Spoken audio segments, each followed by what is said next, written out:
नमो आयर्याण नमो वज्रायण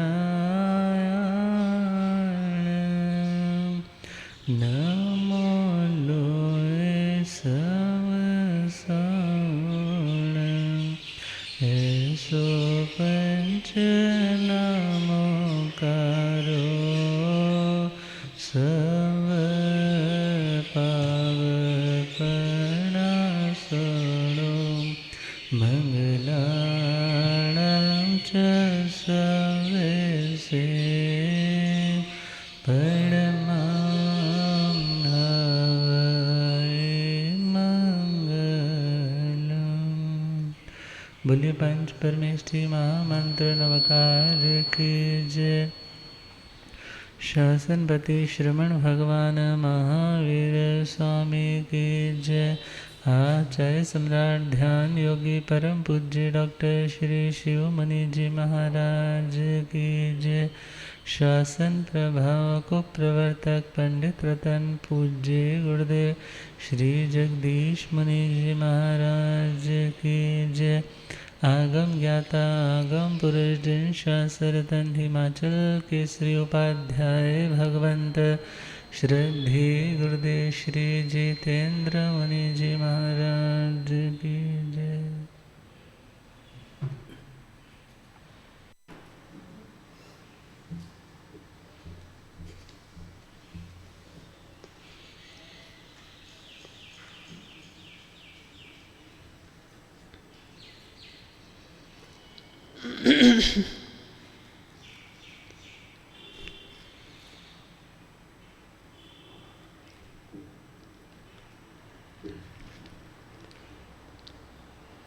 ਇੱਥੇ ਆ 84 ਤੇਰੀ ਕੱਟ ਜਾਏਗੀ। ਇੱਥੇ ਆ 84 ਤੇਰੀ ਕੱਟ ਜਾਏਗੀ। ਵਿਰਤੀ ਵਿਸ਼ਿਆਂ ਵਿਕਾਰਾਂ ਵੱਲੋਂ ਹਟ ਜਾਏਗੀ। ਵਿਰਤੀ ਵਿਸ਼ਿਆਂ ਵਿਕਾਰਾਂ ਵੱਲੋਂ ਹਟ ਜਾਏਗੀ। ਇੱਥੇ ਆ 84 ਤੇਰੀ ਕੱਟ ਜਾਏਗੀ। ਇੱਥੇ ਆ 84 ਤੇਰੀ ਕੱਟ ਜਾਏਗੀ।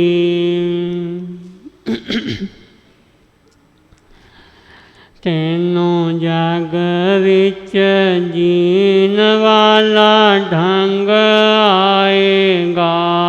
ਤੈਨੂੰ ਜਗ ਵਿੱਚ ਜੀਣ ਵਾਲਾ ਢੰਗ ਆਏਗਾ।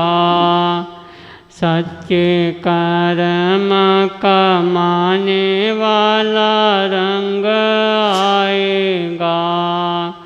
सच्चे कर्म कमाने वाला रंग आएगा। फाई मोह अज्ञान वाली कट जाएगी। फाई मोह अज्ञान वाली कट जाएगी। ਇੱਥੇ ਆ 84 ਤੇਰੀ ਕੱਟ ਜਾਏਗੀ। ਇੱਥੇ ਆ 84 ਤੇਰੀ ਕੱਟ ਜਾਏਗੀ। ਵਿਰਤੀ ਵਿਸ਼ਿਆਂ ਵਿਕਾਰਾਂ ਵੱਲੋਂ ਹਟ ਜਾਏਗੀ।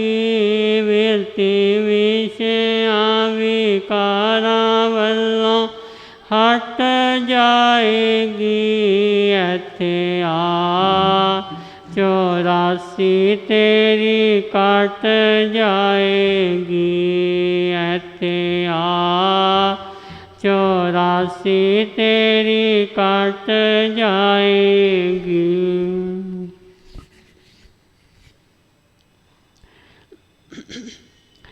ਗਮ ਦੁਨੀਆ ਦੇ ਸਾਰੇ ਤੇਥੋਂ ਦੂਰ ਰਹਿਣਗੇ। ਗਮ ਦੁਨੀਆ ਦੇ ਸਾਰੇ ਤੇਥੋਂ ਦੂਰ ਰਹਿਣਗੇ। ਦਿਲ ਖੁਸ਼ੀਆਂ ਦੇ ਨਾਲ ਭਰਪੂਰ ਰਹਿਣਗੇ। ਦਿਲ ਖੁਸ਼ੀਆਂ ਦੇ ਨਾਲ ਭਰਪੂਰ ਰਹਿਣਗੇ। ਚਿੰਤਾ ਜਗ ਦੇ ਪਵਾੜਿਆਂ ਦੀ ਹਟ ਜਾਏਗੀ।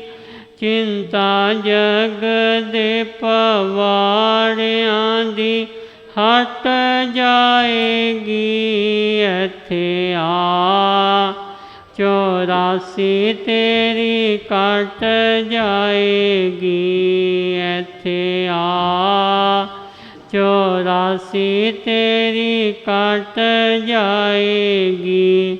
ਵਿਰਤੀ ਵਿਸ਼ਿਆਂ ਵਿਕਾਰਾਂ ਵੱਲੋਂ ਹਟ ਜਾਏਗੀ। ਵਿਰਤੀ ਵਿਸ਼ਿਆਂ ਵਿਕਾਰਾਂ ਵੱਲੋਂ ਹਟ ਜਾਏਗੀ। ਇੱਥੇ ਆ 84 ਤੇਰੀ ਕੱਟ ਜਾਏਗੀ। ਇੱਥੇ ਆ 84 ਤੇਰੀ ਕੱਟ ਜਾਏਗੀ। ਸਤ ਸੰਗ ਵਿੱਚ ਆਉਣ ਦਾ ਅਭਿਆਸ ਹੋਵੇਗਾ। ਸਤ ਸੰਗ ਵਿੱਚ ਆਉਣ ਦਾ ਅਭਿਆਸ ਹੋਵੇਗਾ। ਦਿਲ ਦੁਨੀਆ ਦੇ ਵੱਲੋਂ ਵੀ ਉਦਾਸ ਹੋਵੇਗਾ। ਦਿਲ ਦੁਨੀਆ ਦੇ ਵੱਲੋਂ ਵੀ ਉਦਾਸ ਹੋਵੇਗਾ। ਝੋਲੀ ਖੁਸ਼ੀਆਂ ਨਾਲ ਤੇਰੀ ਭਰ ਜਾਏਗੀ। ਝੋਲੀ ਖੁਸ਼ੀਆਂ ਨਾਲ ਤੇਰੀ ਭਰ ਜਾਏਗੀ। ਇੱਥੇ ਆ 84 ਤੇਰੀ ਕੱਟ ਜਾਏਗੀ। ਇੱਥੇ ਆ 84 ਤੇਰੀ ਕੱਟ ਜਾਏਗੀ। ਵਿਰਤੀ ਵਿਸ਼ਿਆਂ ਵਿਕਾਰਾਂ ਵੱਲੋਂ ਹਟ ਜਾਏਗੀ। ਵਿਰਤੀ ਵਿਸ਼ਿਆਂ ਵਿਕਾਰਾਂ ਵੱਲੋਂ ਹਟ ਜਾਏਗੀ। ਇੱਥੇ ਆ 84 ਤੇਰੀ ਕੱਟ ਜਾਏਗੀ। ਇੱਥੇ ਆ 84 ਤੇਰੀ ਕੱਟ ਜਾਏਗੀ। ਸੰਗ ਸੰਤਾਂ ਦਾ ਤੈਨੂੰ ਜਦ ਰਾਸ ਆਏਗਾ। ਸੰਗ ਸੰਤਾਂ ਦਾ ਤੈਨੂੰ ਜਦ ਰਾਸ ਆਏਗਾ। ਫੇਰ ਵੇਖੀ ਰੱਬ ਆਪੇ ਤੇਰੇ ਪਾਸ ਆਏਗਾ। ਫੇਰ ਵੇਖੀ ਰੱਬ ਆਪੇ ਤੇਰੇ ਪਾਸ ਆਏਗਾ। ਸੁਰਤੀ ਧਰਮ ਧਿਆਨ ਵਿੱਚ ਲੱਗ ਜਾਏਗੀ। ਸੁਰਤੀ ਧਰਮ ਧਿਆਨ ਵਿੱਚ ਲੱਗ ਜਾਏਗੀ। ਇੱਥੇ ਆ 84 ਤੇਰੀ ਕੱਟ ਜਾਏਗੀ।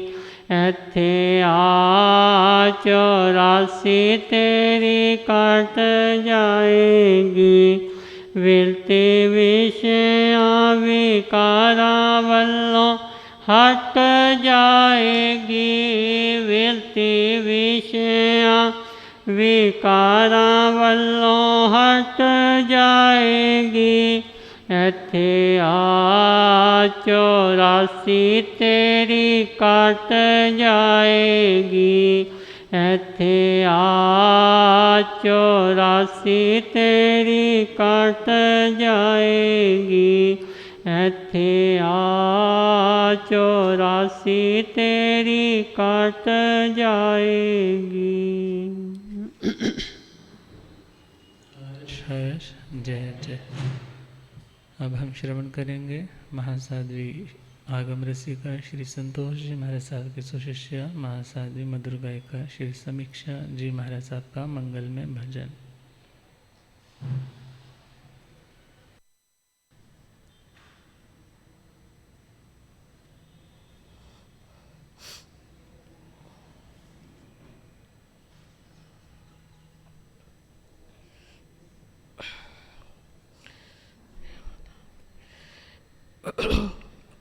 बोलिए श्रमण भगवान महावीर स्वामी की जय। कितने कितने जन्म गवाए, कितने कितने जन्म गवाए, कितने संकट झेले, अब नाम प्रभु का ले ले, अब नाम प्रभु का ले ले।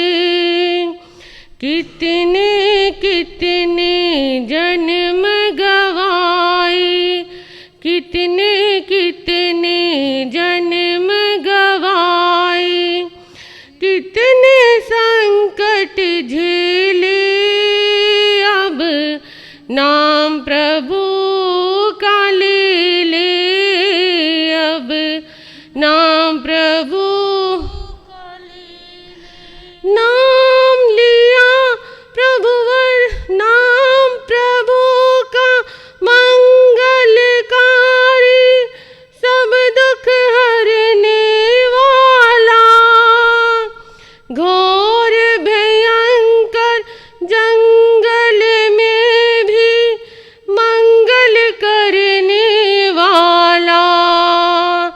नाम प्रभु का मंगलकारी, सब दुख हरने वाला, घोर भयंकर जंगल में भी मंगल करने वाला। आया सदा अकेला जग में, आया सदा अकेला जग में, जाए सदा अकेले, अब नाम प्रभु का ले ले, अब नाम प्रभु का ले ले। कितने कितने जन्म गवाए, कितने कितने जन्म गवाए, कितने संकट झेले, अब नाम प्रभु का ले ले, अब नाम प्रभु। कहाँ कहाँ भटके हो अब तक, और कहाँ भटकोगे, बहते बहते यहाँ आ गए, और कहाँ अटकोगे।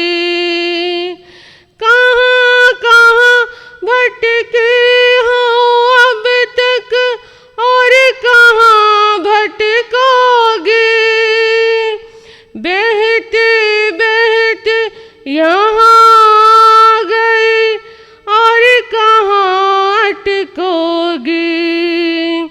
झूठी चतुराई के तूने, झूठी चतुराई के तूने, कितने पापड़ बेले, अब नाम प्रभु का ले ले, अब नाम प्रभु का ले ले।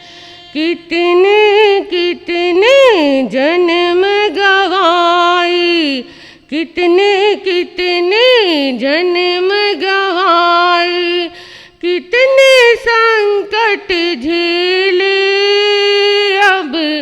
नाम प्रभु का ले ले अब ना। जिसने नाम लिया प्रभुवर का उसने जन्म सुधारा। इस अथाह भव सागर से उसको ही मिला किनारा। जिसने नाम लिया प्रभुवर का उसने जन्म सुधारा। इस अथाह भव सागर से उसको ही मिला किनारा। इस दुनिया के राग रंग में, इस दुनिया के राग रंग में कितने अभिनय खेले। अब नाम प्रभु का ले ले अब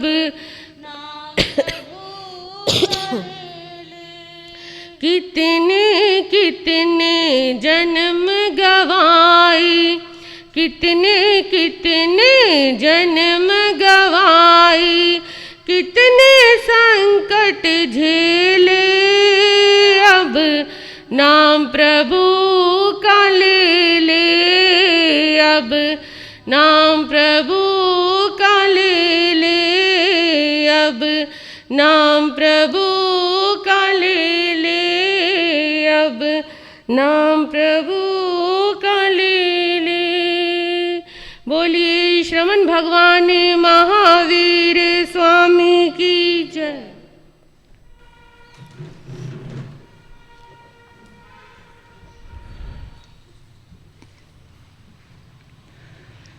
धम मंगल मुकुट अहिंसा संयमो तव देवा नमस्ते। जस धमेश मनो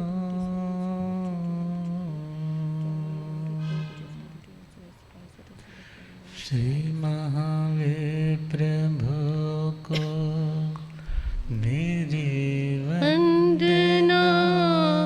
श्री महावीर प्रभु को मेरी वंदना। वंदना वंदना वंदना वंदना वंदना वंदना वंदना। मुझको तारो प्रभु तारे जो चंदना। मुझको तारो प्रभु तारी जो चंदना। वंदना वंदना वंदना वंदना वंदना वंदना वंदना। मेरी नैया पड़ी बीच मझधार में। मेरी नैया पड़ी बीच मझधार में। कौन अपना यहाँ बीच संसार में। कौन अपना यहाँ बीच संसार में। तुम हो तारन तिरन्नाया तेरी शरण। तुम हो तारन तिरन्नाया तेरी शरण। तेरे चरणों में दाता है अभिवंदना। तेरे चरणों में दाता है अभिवंदना। वंदना वंदना वंदना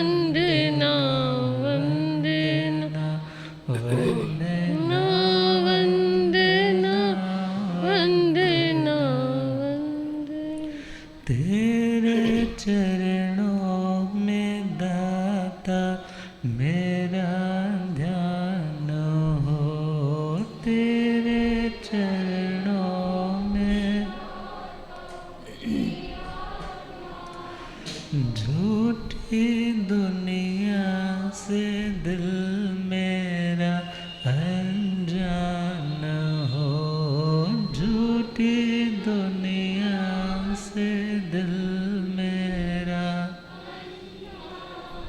चाहे सुख में रहो चाहे दुख में रहो, चाहे सुख में रहो चाहे, समता टूटे नहीं है यही स्पंदना, समता टूटे नहीं है वंदना वंदना वंदना वंदना वंदना वंदना वंदना वंदना।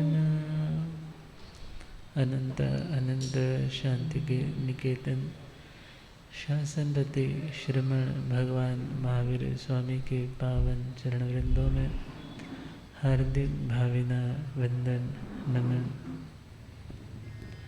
मेरे अंधेरे जीवन को रोशनी प्रदान करने वाले परम उपकारी आगम ज्ञान के भंडार, आगम ज्ञाता, आगम पुरुष, जिन शास्त्र रतन हिमाचल केसरी उपाध्याय भगवंत श्रद्धे गुरुदेव श्री जितेंद्र मुनि जी महाराज साहब के पावन चरण कमलों में हार्दिक भावना वंदनम। आदरणीय शिवभावी श्री प्रशमित मुनि जी, पाठ पर शोभायमान आगम रसिका सरलात्मा महासाध्वी श्री संतोष जी महाराज साहब, महासाध्वी मधुर वक्ता श्री समीक्षा जी महाराज साहब, नवदीक्षिता साध्वी रत्ना श्री मल्लिका श्री जी, धर्म सभा में उपस्थित धर्म अनुरागियों, सुशीलवती माताओं एवं बहनों, असीम पुण्योदय से भाग्योदय से आप सभी को संतों का समागम और वीतरागवाणी श्रवण करने का सुअवसर प्राप्त हो रहा है। संक्रांति का पावन मंगलमय दिवस,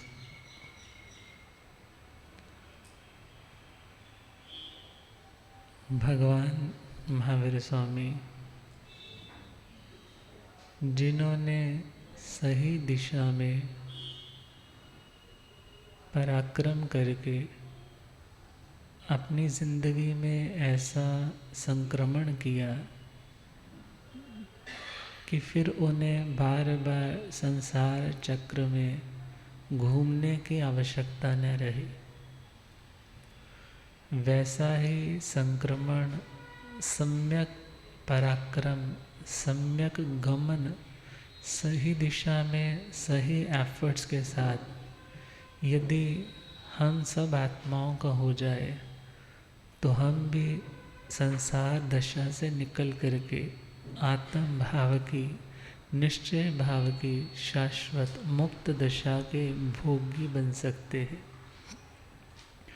तो उस लक्ष्य तक पहुंचने के 32 सोपान, 32 सीढ़ियाँ, 32 राउंड, श्रीमद् समवायंग सूत्र 32वां समवाय योग संग्रह, 32 योगों की चर्चा की जा रही। सिर्फ और सिर्फ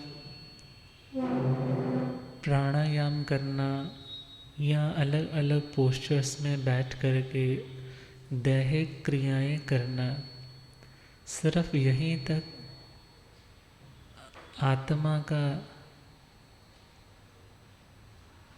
आत्म शुद्धि का कोई प्रयोजन सिद्ध नहीं हो पाएगा, बल्कि देह ज़रूरी है साधना के लिए। मगर साधना बढ़ानी है तो आत्मा को मन की जो गति है, वाणी की जो प्रवृत्ति है और शरीर की जो प्रवृत्ति है, सभी में एक रूपता लेकर आनी होगी। उन सभी की एनर्जी को, मन, वाणी और देह की शक्तियों को एकत्रित करके अपने लक्ष्य की सिद्धि के लिए अपने उस मार्ग पर बढ़ना होगा जिसका नाम है मोक्ष मार्ग। और मोक्ष मार्ग पर बढ़ने के लिए सम्यक ज्ञान, सम्यक दर्शन, सम्यक चारित्र और सम्यक तप, ये चारों ज़रूरी है। मगर इन चारों की मजबूती के लिए इन 32 पॉइंट्स का होना ज़रूरी है।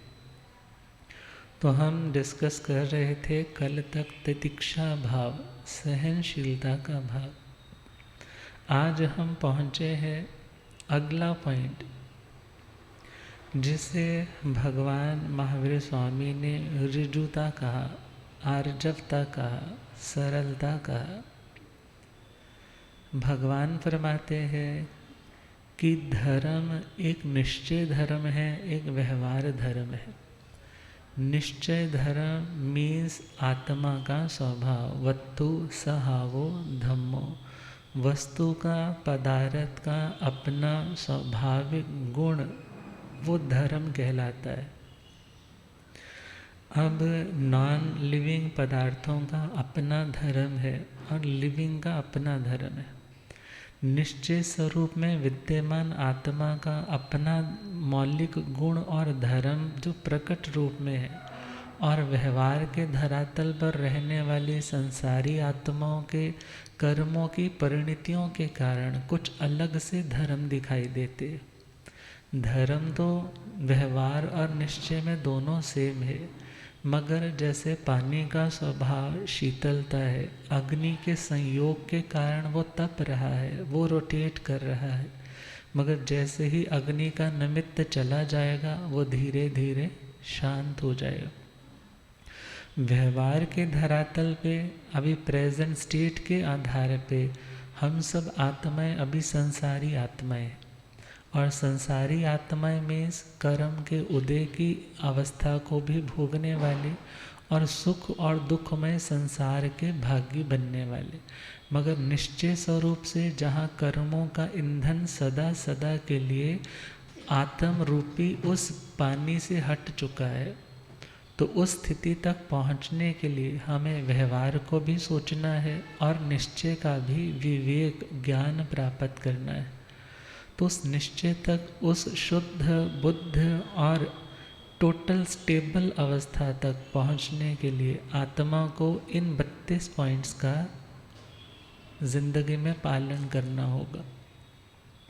तो अगला पॉइंट जो प्रत्येक मुमुक्षु आत्मा के लिए ज़रूरी है, उसी के साथ साथ संसार दशा में यदि कोई व्यक्ति चाहता है मेरी विश्वसनीयता बढ़े, मेरी मार्केट वैल्यू बढ़े, लोग मेरे पे भरोसा करें, उसके लिए भी ये पॉइंट बहुत ज़रूरी है। तो भगवान ने तो मोक्ष को लक्ष्य रख कर के ही प्रत्येक साधना की पद्धति का वर्णन किया है। तो भगवान कह रहे हैं ऋजुता के लिए जो अभ्यास प्रयास करता है, सरल रहने के लिए जो व्यक्ति प्रयास करता है, वह व्यक्ति भी योग संग्रह कर रहा है। मीन्स अपनी शक्ति का उपार्जन, अपनी शक्ति को एकाग्र कर रहा है, और फिर उस शक्ति से जो रिजर्व्ड है फिर उससे बड़ा लक्ष्य हासिल कर सकता है। तो भगवान फरमा रहे हैं सोहि उज्जूय भूयस धम्मो शुद्धस चिट्ठई। आत्मा जो शुद्ध है, अर्थात वो अपने धर्म में है। जो आत्मा शुद्ध है, शुद्धता आत्मा का धर्म है। धर्म का मतलब स्वभाव। जैसे सोने का धर्म उसकी चमक है, उसकी ब्राइटनेस है। चमक बाहर से नहीं आती, बल्कि वो मलिनता जब दूर हो जाती है तो चमक प्रकट हो जाती है। इसी प्रकार शुद्धि आत्मा से बाहर से नहीं हम डालेंगे, बल्कि शुद्धि तो आत्मा का अपना गुण और अपना धर्म है। अशुद्धियाँ हट जाएंगी तो आत्मा तो शुद्ध है ही, मगर एक व्यवहारिक धरातल पे धर्म है और दूसरा निश्चय के धरातल पे धर्म है। तो निश्चय के उस धरातल तक पहुँचने के लिए, उस शाश्वतता तक पहुँचने के लिए व्यवहार के संसार दशा में रहते हुए भी आत्मा को पुरुषार्थ करना होगा। और वो पुरुषार्थ किसके लिए करना? सरल रहने के लिए, क्योंकि सरलता में भी एफर्ट लगता है और माया करने में भी एफर्ट लगता है। सरल रहने में व्यक्ति को अपने स्वार्थ छोड़ने पड़ते हैं, अपने भीतर का भय छोड़ना पड़ता है, अपनी इमेज के प्रति जो एक लगाव है उस लगाव को छोड़ना पड़ता है। और जो व्यक्ति इन स्वार्थों से ऊपर उठ जाता है वही व्यक्ति सरल हो पाता है। तो भगवान कह रहे हैं धर्म किसके हृदय में आएगा? लोग कहते हैं मैं धार्मिक हूँ, लोग मुझे बहुत धर्मात्मा कहते हैं। लोगों के कहने से कोई धर्मात्मा नहीं होता। धर्मात्मा कब होगा? जब उसके हृदय में सच्चे अर्थों में स्वभाव में स्थिर रहने की एबिलिटी जागृत हो जाती है। और उस स्वभाव तक, उस ज्ञाता और दृष्टा भाव तक पहुँचने के लिए उस आत्मा को श्रुत धर्म, चारित्र धर्म इनका भी आचरण करना अनिवार्य रहता है। तो विचार करना है, भगवान ने कहा कि जो आत्मा शुद्ध है वो आत्मा धर्मात्मा है, सिंपल। मगर उस धर्मात्मा के लेवल तक पहुंचने के लिए, उस शांतमय स्वरूप तक पहुंचने के लिए हर आत्मा के लिए ज़रूरी है कि उसकी आत्मा की प्यूरिफिकेशन, शुद्धि हो जाए। शुद्धि है तो धर्म है, और धर्म है तो शुद्धि है। तो विचार करना है, सोहि उज्जूय भूयस। प्रभु कह रहे हैं शुद्धि उसी आत्मा की होती है जो सरल होती है। शुद्धि किसकी होती है? जो सरल होती है। डॉक्टर से आप अपना केस, अपनी प्रॉब्लम हाइड कर रहे हो, छुपा रहे हो, बता ही नहीं रहे हो कि तुम्हें क्या प्रॉब्लम है, उन्हें अब सिम्टम्स क्लियर ही नहीं कर रहे हो, तो वो तुम्हारा इलाज कहाँ से करेगा? तुम वकील से अपने सारा केस डिस्कस कर ही नहीं रहे हो, अपने वीक पॉइंट भी तुम्हें डिस्कस करने होंगे, तभी तो तुम्हें वो बचाने की कोशिश करेगा। दुनिया में भले वो व्यक्ति कपट का भी सहारा ले सकता है, मगर अध्यात्म के मार्ग में जो भगवान का मार्ग है, और उनके सामने यदि अपना दोष भी बताया है तो भगवान उसे भी क्योर करने की तुम्हें थेरेपी देंगे। उसके बारे में भी तुम्हें बताएंगे कि किस तरह से तुम्हें प्योरिटी तक पहुंचना है। तो भगवान ने कहा शुद्धि उसी आत्मा की होगी जो सरल है, और जो आत्मा सरल है उसकी शुद्धि हो गई, और जो आत्मा शुद्ध हो गई फिर उस आत्मा में धर्म आता है। फिर उस आत्मा में कौन आता है? धर्म आता है। तो प्रभु ने इस ऋजुता को, इस आर्जवता को, इस सरलता को 4 श्रेणियों में बांटा है। भगवान से पूछा है 29वें अध्याय में कि हे प्रभु, इस आर्जवता के आने पर व्यक्ति में और कौन कौन से गुण पैदा होते? जब व्यक्ति कोई सरल हो जाता है, अपनी कमी को, अपने दोष को ढांपने की कोशिश नहीं, बल्कि सरलतापूर्वक उसे ग्रहण कर लेता है, तो उसमें क्या पैदा होता है? तो प्रभु ने 4 बातें कही। पहला, भगवान ने फरमाया कि उस व्यक्ति में काय की ऋजुता आ जाती है। काय ऋजुता का मतलब शारीरिक जो उसके आकार प्रकार है, वो किसी भी तरह से सामने वाले को कंफ्यूज करने वाले अपने हाथों के, अपने आँखों के इशारे नहीं देगा।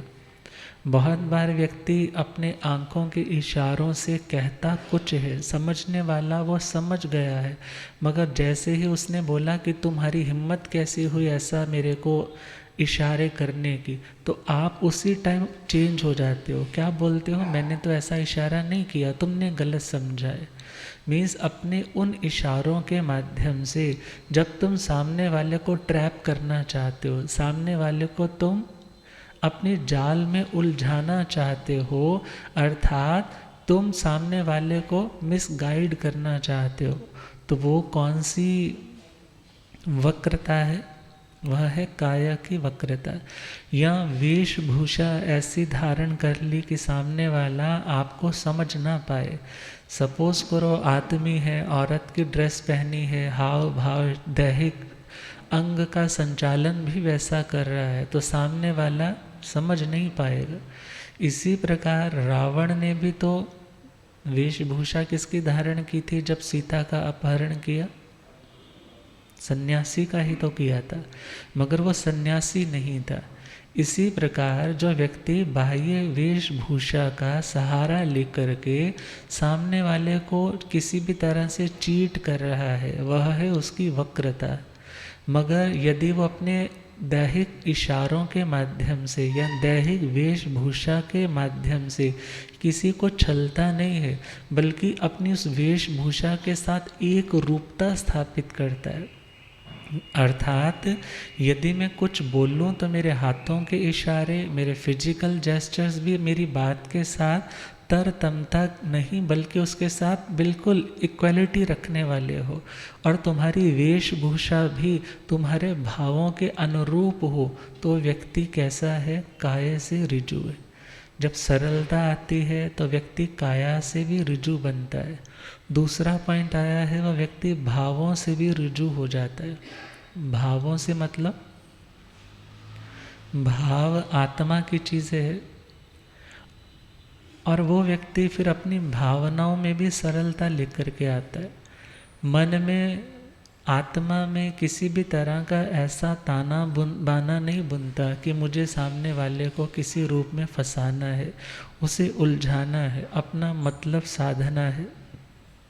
मीन्स वह व्यक्ति अपने भावों से, अंतर आत्मा से भी बिल्कुल सुलझा हुआ रहता है, बिल्कुल सरल रहता है, जब उसमें आर्जवता का गुण विकसित होने लगता है।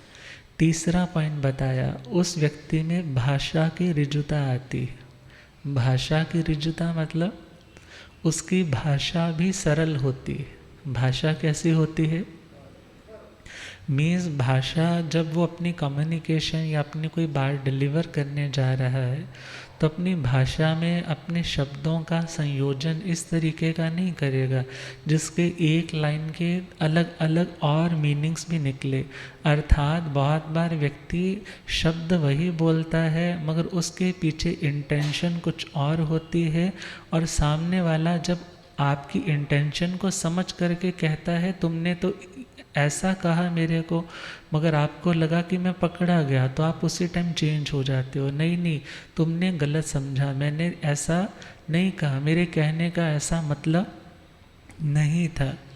जैसे हम बहुत बार सुनते हैं कि जब युधिष्ठिर से कहा गया कि तुम्हें मात्र इस रण भेरी के बजते सार ही क्या बोलना है, अश्वत्थामा हत, कि अश्वत्थामा मारा गया, तुम्हें इतना बोलना है और साथ के साथ नगाड़े रण भेरियाँ बजा देंगे।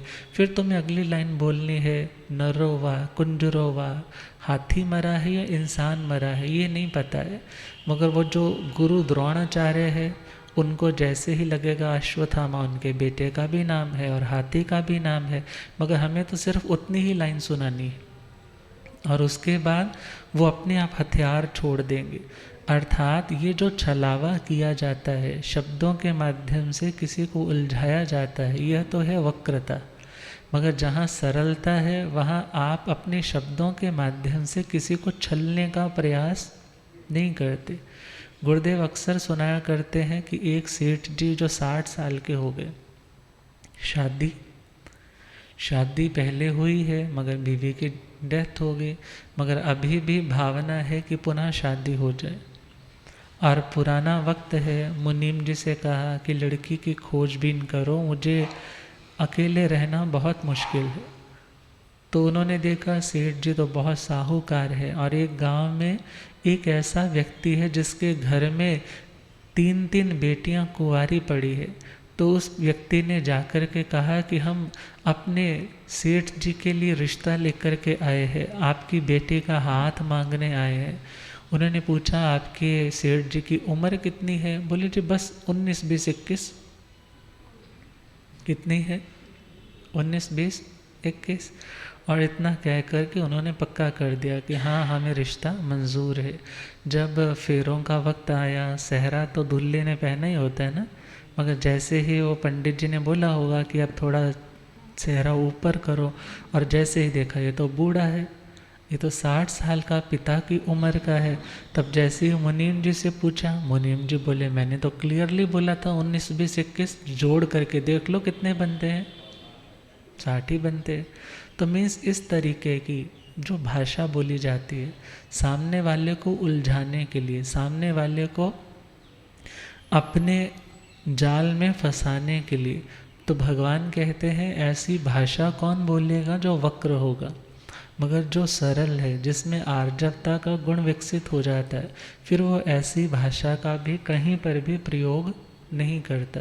तभी तो एक छोटी सी घटना, एक ह्यूमरस सी घटना आती है कि एक पिता जो अपने बच्चों को राजनीति की शिक्षा दे रहे हैं कि पॉलिटिशियन कैसे बना जाता है, तो उसको ट्रेनिंग दी जा रही है घर में, और मकान लगभग 10 फीट की छत होगी, छत पे सीढ़ी लगा करके चढ़ा दिया, और चढ़ाने के बाद अपने बेटे से बोले कि ऊपर से छलांग लगाओ, ऊपर से क्या लगाओ, छलांग लगाओ। बच्चे के क्या कर रहे हैं, पैर कांप रहे हैं, टांगे कांप रही है। बोला नहीं नहीं पापा, आपने यदि कैच ना किया तो, बोले तेरे को अपने बाप पे भी विश्वास नहीं है, मैं तेरे को क्या कर लूँगा, थाम लूँगा। तो बस जल्दी से ऊपर से छलांग लगा, वो अभी भी डर रहा है। फिर पिता ने कहना शुरू किया, तू डरपोक है, तू कायर है, तू मक्कार है, अभी तक छलांग मैं 10 बार लगा देता। और बच्चे ने सोचा इतनी बार क्या है, आंखें बंद की, अपना सांस भी रोका, भगवान को याद किया, और जैसे ही छलांग लगाई पिता साइड पे हो गए। पिता साइड पे हो गए तो क्या होगा, घुटने भी छिल गए, माथा भी फूट गया, और पिता से कहने लगे मुझे आपसे ये उम्मीद नहीं थी, मैंने तो बहुत आप पे विश्वास किया था कि आप कुछ भी ऐसा नहीं करोगे। मगर पिता ने कहा बेटा तू राजनेता बनने चला है। क्या बनने चला है, राजनेता बनने चला है। तो उसका पहला ही पॉइंट यह है कि अपने सगे बाप के ऊपर भी विश्वास नहीं करो, सगे बाप के ऊपर भी विश्वास नहीं करो। तो कहने का मतलब जहाँ पे इतनी बेईमानी सिखाई जाएगी तो वहाँ पर भाषा में वक्रता तो ऑटोमेटिकली हो जाएगी। मगर भगवान कह रहे हैं मोक्ष का मार्ग कपटी लोगों का मार्ग नहीं है। मोक्ष का मार्ग किनका मार्ग है, जो सरल है। बहुत से कह देते हैं कि ये बहुत सीधा साधा है। सीधा साधे का मतलब ये नहीं है मूर्ख है। सीधे साधे का मतलब है अपनी गलती को वो एक्सेप्ट कर लेता है और अपनी गलती को सुधारने के लिए हमेशा प्रयासरत रहता है। और सीधे साधे का मतलब ये भी नहीं है कि अपने घर की कोई गुप्त बात है तो वो सड़क में, मोहल्ले में या सोसाइटी में, समाज में आकर के चर्चा का विषय बनाता है। सीधा साधे का मतलब है जो सरल है, जो अपनी गलती को छुपाने के लिए दूसरे के ऊपर किसी तरह से कोई ब्लेम नहीं करता है, और अपनी गलती है तो उसे सुधारने के लिए उसे एक्सेप्ट भी करता है और उसके लिए प्रयास भी करता है। ऐसे व्यक्ति को क्या कहा जाता है, सीधा साधा।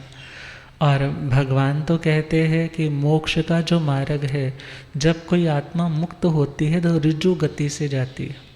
कैसे जाती है, ऋजु गति का मतलब है जो एक ही समय में अपने निर्धारित लक्ष्य तक पहुंच जाए। और वक्र गति का मतलब है जहाँ रास्ते में एक भी मोड़ पड़ता है तो वहाँ पर समय अधिक होने लग जाते हैं।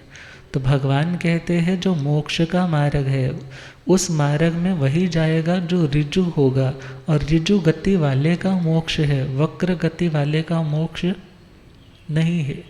इसलिए भगवान समझा रहे हैं कि तुम यदि शांति के उस महामार्ग पर बढ़ना चाहते हो तो सरलता रखनी होगी।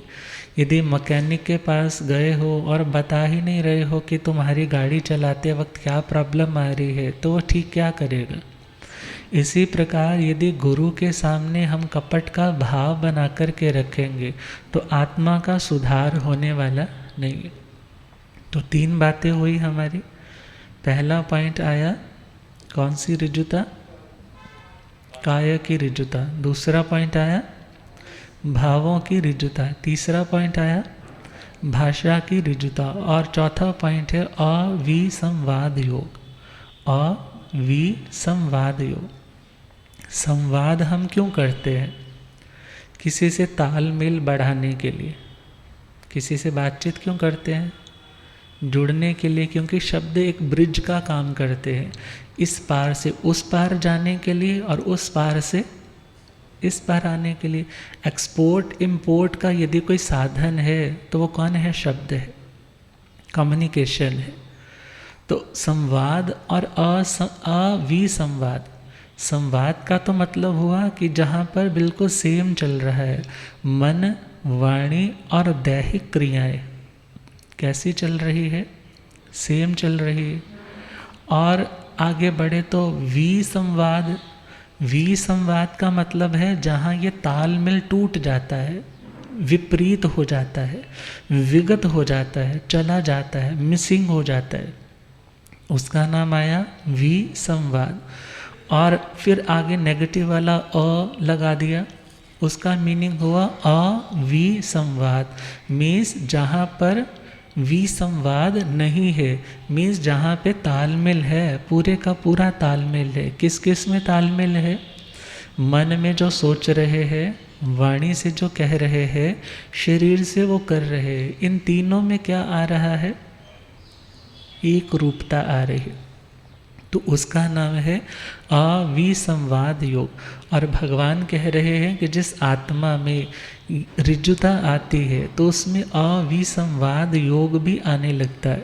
और इससे अविसंवाद योग से क्या मिलता है? वो धर्म का आराधक बनता है। किसका आराधक बनता है? धर्म का। तो धर्म का आराधक मतलब आराधना शब्द सुना होगा आपने, हाँ? तो राध्री संसिद्धो।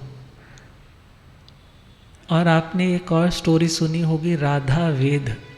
राधा वेद बोला जाता है जब वो कहते थे ना कि एक पक्षी, हाँ, वो मूव करेगा, पानी में है ऐसे रोटेशन, और उसकी परछाई आपको देखते हुए क्या करना है?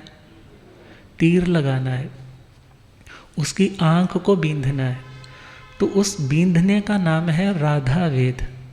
लक्ष्य की सिद्धि, उसे सिद्ध कर देना। और आराधना का मतलब भी यही है कि अपने लक्ष्य की सिद्धि कर लेना। और भगवान कहते हैं वो आत्मा धर्म का आराधक बनता है। किसका आराधक? धर्म का आराधक बनता है। कब बनता है? जब उसमें अविसंवाद योग आता है। विचार करो ना, आपने यदि एक सुई में धागा डालना है, अब सुई में धागा डालना है तो कितनी कंसंट्रेशन चाहिए, कितनी स्टेबिलिटी चाहिए। यदि उस धागे में गांठ है तो धागा नहीं जाएगा। और धागे में यदि सपोज करो ना 3 धागे ऐसे निकले हुए हैं तो भी धागा। अब वो मन, वचन और काया तीनों क्या होने चाहिए? एक। और उसके साथ साथ उसमें कोई गांठ नहीं होनी चाहिए। गांठ का मतलब ही क्या है? वक्रता, टेढ़ापन। सीधा है और तीनों एक रूप है तो धागा चला जाएगा। इसी प्रकार उस लक्ष्य को बींधने के लिए, उस लक्ष्य के पार जाने के लिए, अपनी मंजिल तक पहुंचने के लिए भगवान कह रहे हैं आपको इन तीनों का संयोग करना बहुत ज़रूरी है। और जब आत्मा में तीनों का संयोग हो जाता है तो फिर वो आत्मा धर्म का आराधक, मीन्स धर्म को प्राप्त कर जाता है। और हमने भी यही सुना था, सोही उज्जूय भूयस धम्मो शुद्धस चिट्ठई। जिस आत्मा की शुद्धि हुई है, सोही उज्जूय भूयस। वो शुद्धि क्यों हुई है? क्योंकि वो सरल हो चुका है। वो कैसा हो चुका है? सरल हो चुका है। और सरलता के कारण आत्मा की शुद्धि हुई। और जब आत्मा शुद्ध हुई तो उसमें धर्म आ गया। उसमें धर्म आ गया मीन्स उसने धर्म को प्राप्त कर लिया, धर्म को प्रकट कर लिया, आत्म स्वभाव को एक्सप्लोर कर लिया, उस शाश्वत भाव तक वो पहुंच गया। मगर वहाँ तक पहुँचने के लिए वो लाइन अविसंवाद योग, उससे धर्म का आराधक। अविसंवाद का मतलब जब मन, वाणी और शरीर इन तीनों की क्रियाएं इकट्ठी होकर के अपने लक्ष्य को प्राप्त करने के लिए जुड़ जाती है और उसमें कोई गांठ नहीं है। गांठ का मतलब जहाँ गांठ है वहाँ ग्रंथि है, जहाँ ग्रंथि है मीन्स वहाँ पर वो आत्मा निर्ग्रंथ नहीं है। कैसा नहीं है? निर्ग्रंथ नहीं है। और जब तक निर्ग्रंथ नहीं होगा, ग्रंथियों से मुक्त नहीं होगा, माया, निदान, मिथ्यात्व इन शल्यों से मुक्त नहीं होगा, तब तक लक्ष्य की सिद्धि नहीं हो पाएगी। तो मगर दुनिया में तो लोग क्या बोलते हैं कि नात्यंतम सरलेर भाव्यम, ज़्यादा सरल नहीं होना चाहिए।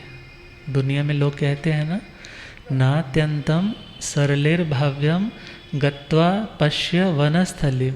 यदि हमारी बात पर विश्वास नहीं ना आता तो कहाँ जाकर के देखो? वनस्थली मीन्स जंगल में जाकर के देखो। छिद्यन्ते सरलास्तत्र कुब्जा तिष्ठन्ति पादप, कि उस जंगल में कुल्हाड़े, आरे किन के ऊपर चलते हैं? जो सीधे सीधे वृक्ष होते हैं। जो वृक्ष कैसे होते हैं? सरल सीधे होते हैं, वहाँ उसी टाइम कट्टर चलने लग जाते हैं। मगर कुब्जा तिष्ठन्ति पादपा मीन्स जो कुब्ज टेढ़े मेढ़े वृक्ष होते हैं उसके ऊपर कोई हाथ नहीं डालता। क्या सोचते हैं बड़ा टाइम लगेगा, इसको तो तोड़ने में बहुत वक्त लगेगा, काटने में बहुत वक्त लगेगा, इतने में तो हम कितने वृक्ष काट लेंगे। अर्थात दुनिया के लोगों की मेंटालिटी क्या है कि ज़्यादा सरल नहीं होना चाहिए। सरल होगे तो लोग तुम्हें काटते चले जाएंगे। और यदि जितने तुम कुटिल बनते जाओगे, जितने तुम क्या बनते जाओगे?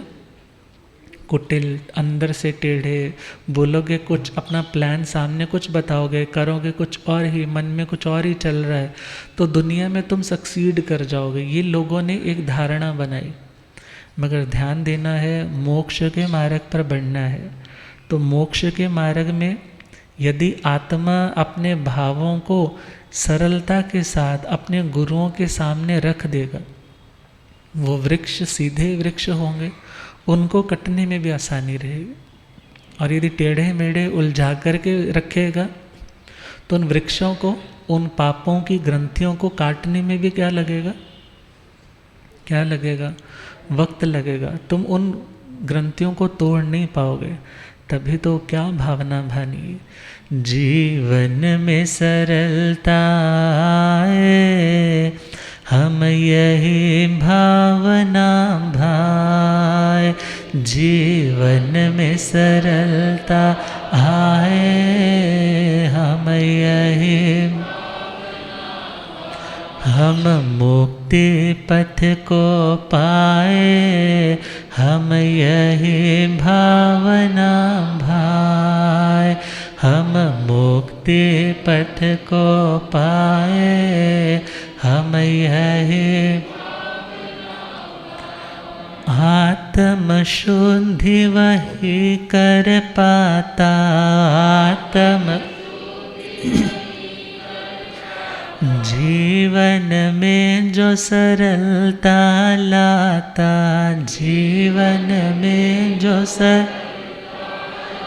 आत्म शुद्धि कर पाए, हम यही भावना भाए।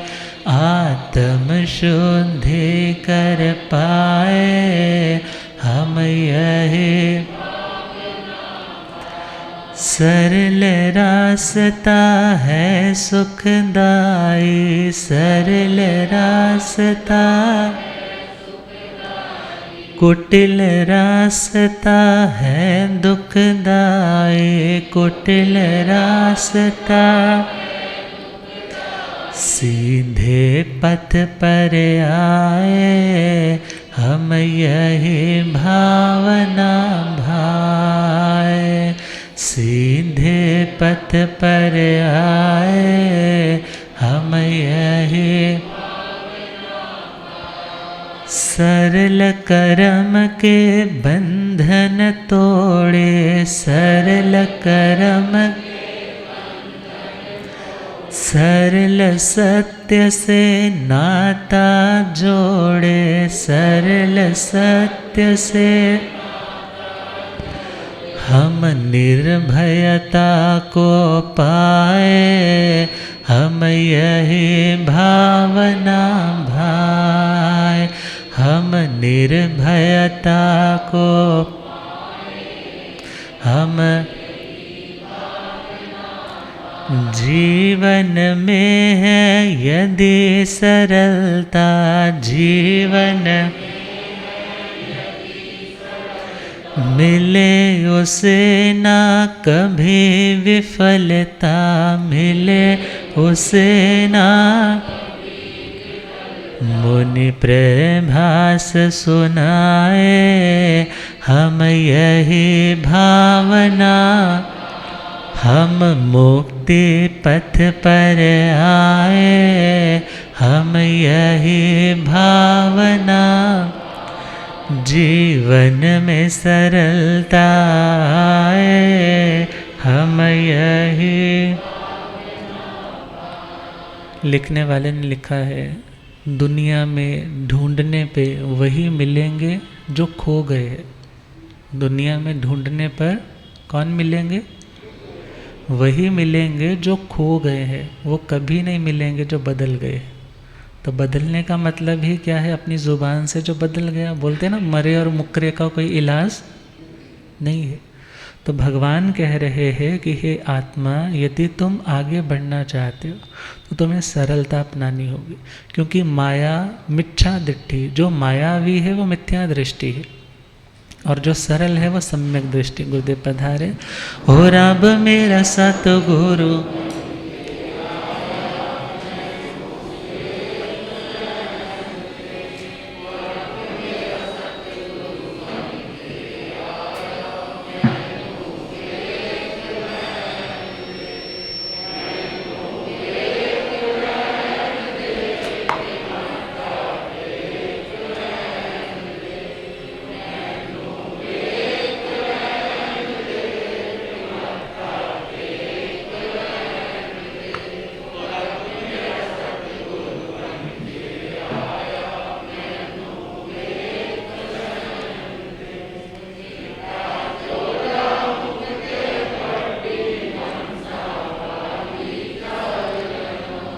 चिट्टा चोला मुखते पट्टे हंसा, होते झुकदाए संसार, होते झुकदाए संसार मैनो। हो रब मेरा सतगुरु बन के आया मैनो। ओ पौंदे पौंदे पानी देंदा, सोके बूटे हरे कर देंदा। पौंदे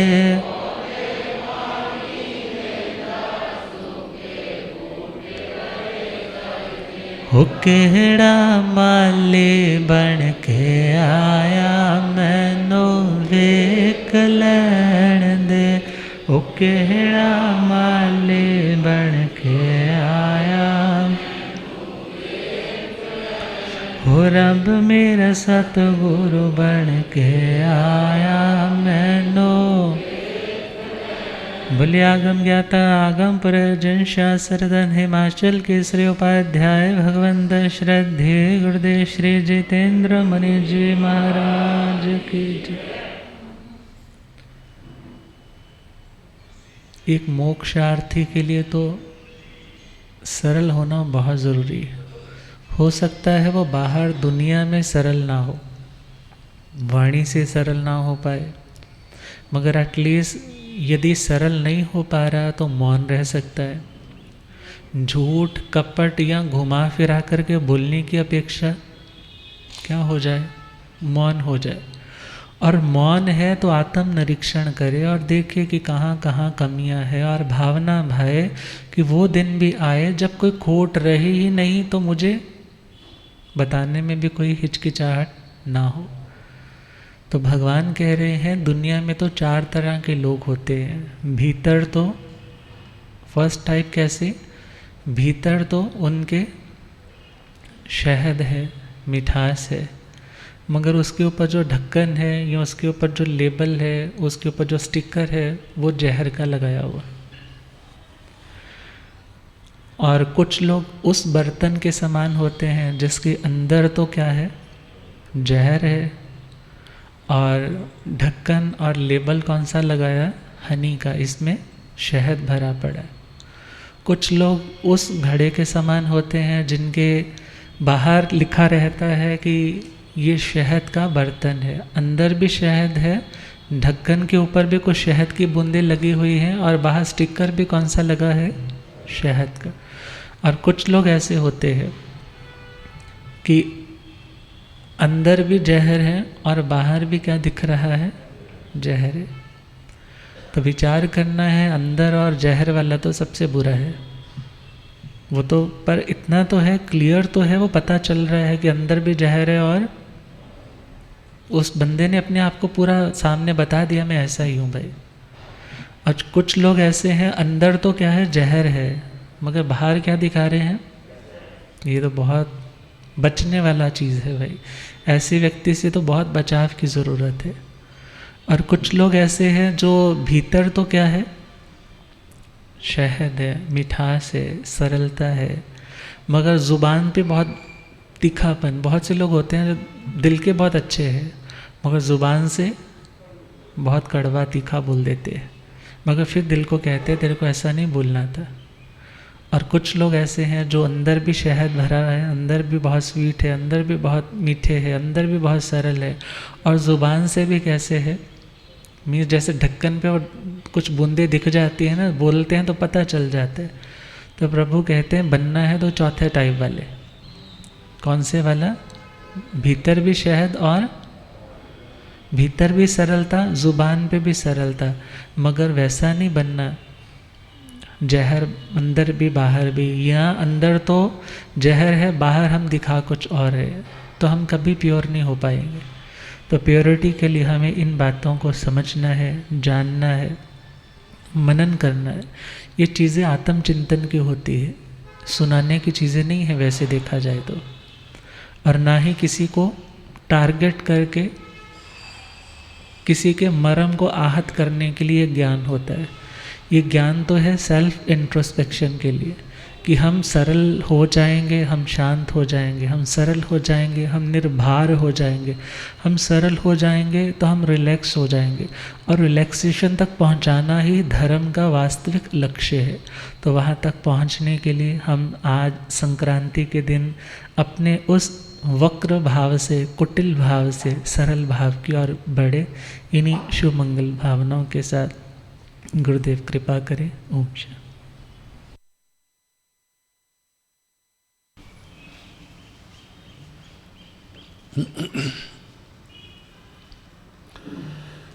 जीर्ण वर्ण अनुरक्ता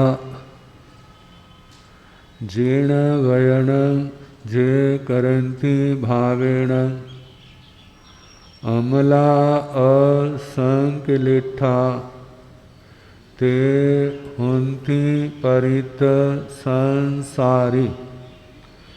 बोलिए भगवान महावीर पावन चरित गुरुदेव जी।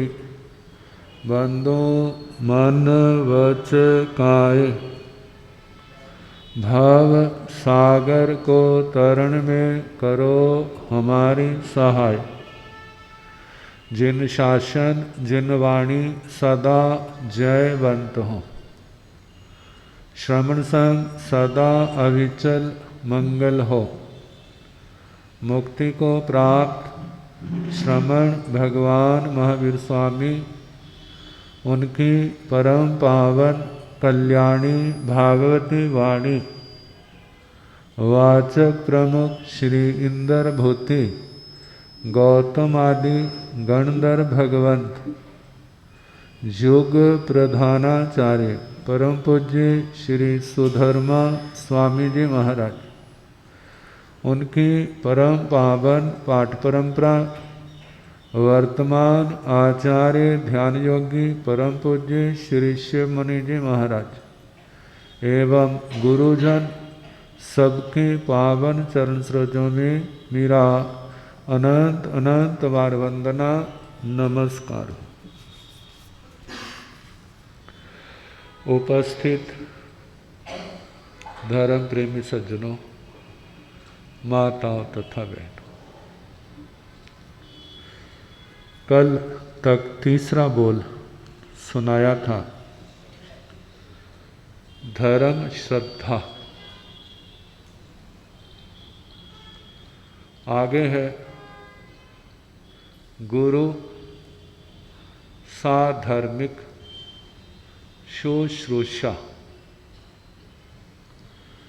गुरु साहम्य सुशोषण्यायण भन्ते जीवे किंग जानी। शुश्रूषा शाब्दिक अर्थ होता है सुनने की इच्छा। श्रोतुम इच्छति इति शुश्रूषा, सुनने की इच्छा। लेकिन ये शब्द सेवा अर्थ में रूढ़ है,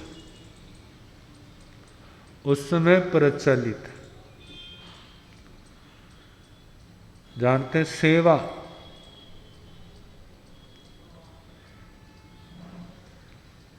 अमृत है, आत्मा के दुर्भाग्य को बताने वाला नहीं, मिटाने वाला है। सौभाग्य को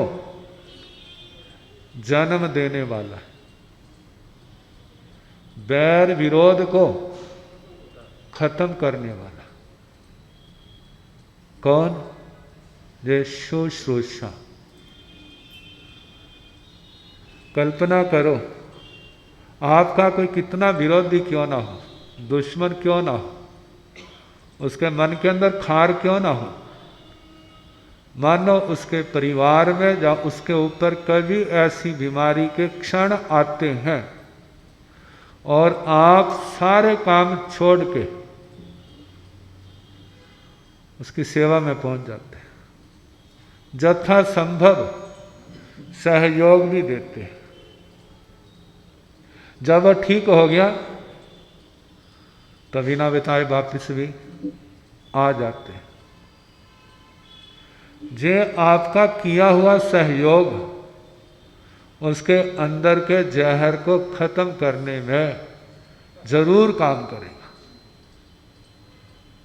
मानो फिर भी वो करता है कि लोगों का अभिमत आपकी ओर होगा, उसकी ओर नहीं होगा। तो कहा शुश्रूषा किसी भी व्यक्ति की जाए,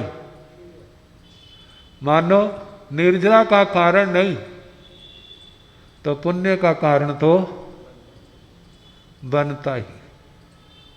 और ऐसा पुण्य जिस समय आपके सारे सहारे टूट जाएंगे और वो सहारा बन के आपके साथ खड़ा हो जाएगा। लेकिन होगा तभी ना यदि हमने सेवा की होगी। हमने सेवा की होगी तब तो आएगा, और हमने ऐसा नहीं किया है, जड़ें काटी है, दूसरों को परेशान किया है, कोई अच्छा काम नहीं किया, फिर उसको सहयोग कहाँ से मिलेगा?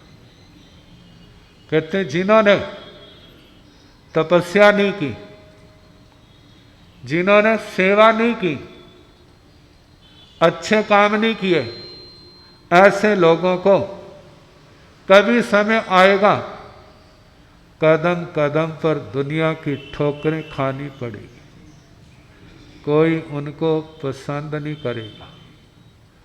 दुनिया के लोग उसको क्या करेंगे? दुत्कारेंगे। तो आत्मा को क्या सोचना, आज मेरा शरीर स्वस्थ है, आज मेरा शरीर स्वस्थ है, मैं अच्छा कार्य कर सकता हूँ। यदि अवसर मिले तो मैं उसका लाभ जरूर लूँगा। एक अवसर देता है और एक अवसर लेता है। देता तो वही है जब उसके बस का ना रहे, लेकिन लेने का अवसर जब कभी मौका हो और उसके दाएं बाएं हाथ बन जाए, दाईं बाईं टांग बन जाए, इससे क्या होगा?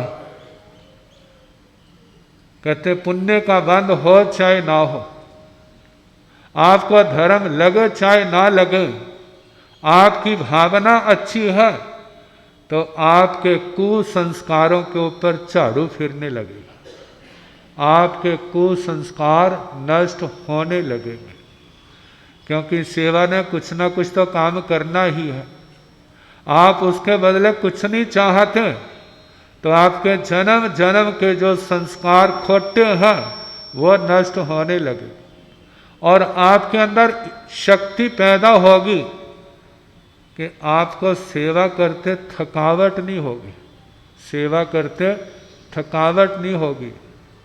दुनिया के लोग आशीर्वाद तो लगभग चाहते हैं ना, आशीर्वाद लगभग चाहते हैं, लेकिन एक खाली आशीर्वाद होता है और एक आधार के साथ आशीर्वाद होता है।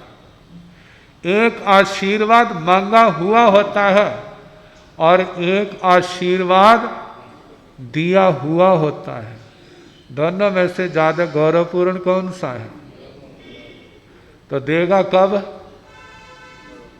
जिस समय वो उनका दाया बाया हाथ बनता है, जिस समय वो दाई बाई टांग बनता है, उसके शरीर का जीवन का हिस्सा बन करके समर्पित होता है, तो कोई ना भी देना चाहे ना, तो भी अंतःकरण से क्या होती है? आवाज निकलती है, इसका मेरे ऊपर बोझ है। किसका वाला? इसका मेरे ऊपर बोझ है, जब तक उतरेगा नहीं मेरे को चैन कैसे होगा? तो वो भी ताक में रहेगा। मेरे को मौका मिले तो मैं क्या करूं? सेवा करूं।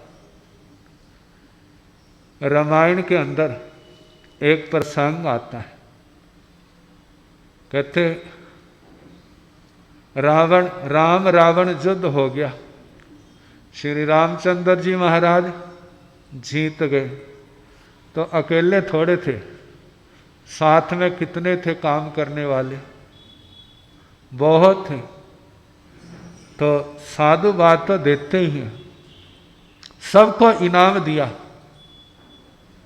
जिस समय हनुमान जी की बारी आई तो उन्होंने शब्द कहे, कहते मैं आपको क्या दूं? इतना कहता हूं, जो आपने मेरे ऊपर उपकार किया वह सदा के लिए खत्म हो जाए। क्या हो जाए? खत्म हो जाए। लोग समझे नहीं, कहते बाकी सबको तो इनाम दे दिया, क्या इनके समय इनाम खत्म हो गए? खत्म हो जाए। कहते जो उपकार करता है तो जिसके ऊपर उपकार किया है वो चाहता है मैं भी इसके ऊपर उपकार करूं, मैं भी क्या करूं? इसके ऊपर उपकार करूं। लेकिन करूंगा कब? जब उसके ऊपर मुसीबत आएगी। कौन आएगी? उसके ऊपर मुसीबत आएगी और मैं क्या करूंगा? भागा भागा जाऊंगा। क्या करने के लिए? अपना कर्ज उतारने के लिए। तो इसका मतलब अपना कर्ज उतारने के लिए दूसरे की क्या कामना की? उसके ऊपर मुसीबत आए और मैं क्या करूंगा फिर? मतलब मैं चाहता हूं तेरा ऋण मेरे ऊपर सदा बना रहे और मेरे को जो ऋण चुकाने की कभी जरूरत ही ना पड़े। मतलब सेवा। एक तो संसार पक्ष में देखो, संसार पक्ष में सेवा की कमी नहीं है। दुनिया के अंदर सभी प्रकार के लोग हैं। बीमार को, बड़े बुजुर्गों को दुत्कारने वाले भी बहुत हैं, लेकिन उनकी सेवा करने वाले भी बहुत हैं। बड़े प्यार से सेवा करते हैं, वहाँ जाके महसूस नहीं होता। इस संसार के अंदर यदि जहर है तो अमृत भी है, लेकिन जहर की अपेक्षा अमृत क्या होता है? थोड़ा होता है। तो वो अमृत भी किसको मिलता है? भाग्यशालियों को ही मिलता है। तो वो भाग्य कैसे बनता है? उसके लिए साधन कौन सा है? तो सबसे बड़ा साधन वो सेवा का है। सेवा धन से भी होती है, सेवा समय देने से भी होती है, सेवा हाथ पांव आदि से काम करने से भी क्या होती है?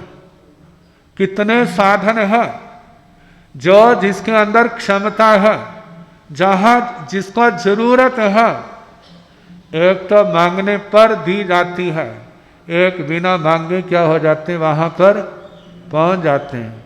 भाई हमें मौका देना, जब भी कभी ऐसा मौका पड़े।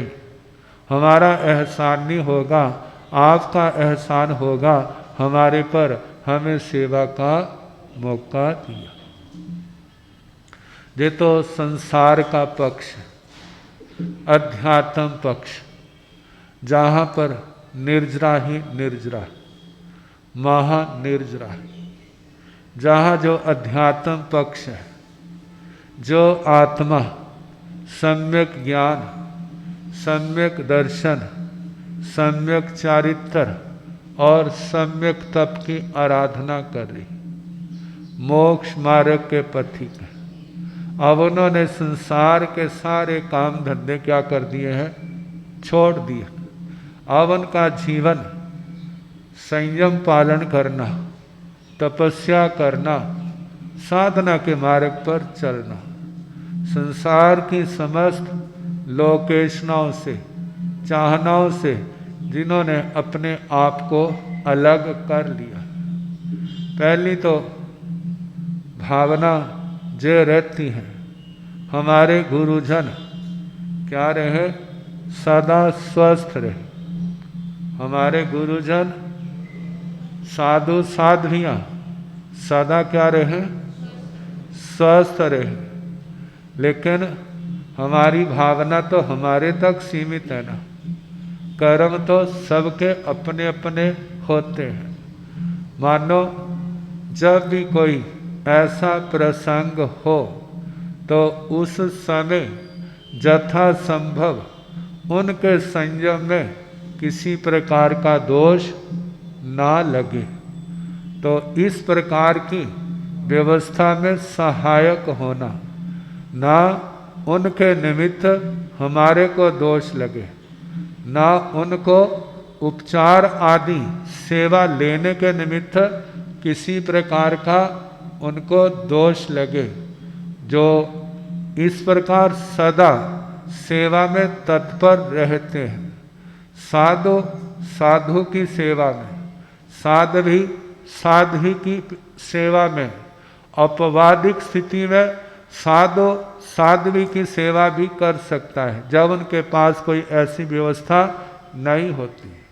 जब साधु के पास ऐसी कोई व्यवस्था नहीं है तो साध्वी भी अपनी मर्यादा में रह करके साधु की सेवा कर सकती हैं। ऐसे श्रावक श्राविकाएं वो भी क्या है? अपनी मर्यादा में रह करके गुरुजनों की साधना में क्या होना? सहयोगी होना। कहा कि ये तो श्रावक श्राविकाएं सेवा करते हैं, लेकिन साधु साध्वी श्रावक श्राविकाओं की सेवा कैसे करते हैं?